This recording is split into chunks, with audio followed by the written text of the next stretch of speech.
On snow days like these, neighbors David and Domenico offer each other a helping hand. I often give him a hand with his driveway, and mine across the street, he gives me a hand with mine.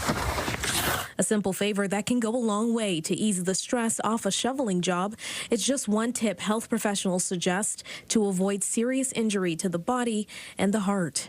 As we know, there's a rise in cardiovascular disease in the province, and when we embark on a strenuous activity like this that we don't always do, we run the risk of putting too much of a demand on our heart that can lead to cardiovascular impacts and incidents. This month, the Heart and Stroke Foundation is educating Canadians about risk factors. And the reason why we're focused on risk factors is because we know at least 9 in 10 Canadians have at least one key risk factor for heart disease and stroke.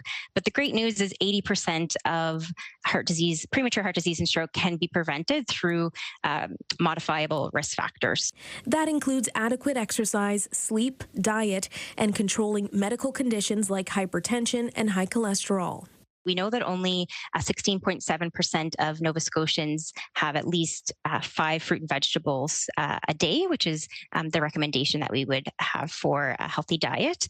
We also know that 29.4% of Nova Scotians are living with hypertension, and so that is a medical risk factor for our conditions as well. As most Canadians dig out this winter, Dr. Lum says people should wear appropriate gear, stay hydrated, and take occasional breaks. And of course, not to ignore any symptoms. It's easy to think, oh, a little bit of shortness of breath, that could be normal. Oh, a little bit of chest pain. Oh, maybe that could be normal. Sometimes heart attacks can fool you and present in funny ways. And most importantly, know your limits. A tip these neighbors aged 66 and 84 put into action. You have to be careful about how big the shovel is and how much snow you're picking up, because it's just too heavy. It's hard on the back, hard on the heart. So, you have to be careful nowadays. And Dr. Lum says if you do notice shortness of breath or chest pain, to trust your body. It may be telling you something more serious is wrong, and in that case, you should see a doctor. Maria. Yeah, absolutely. Really good advice tonight. Thank you, Vanessa. CTV's Vanessa Wright for us in the news center this evening.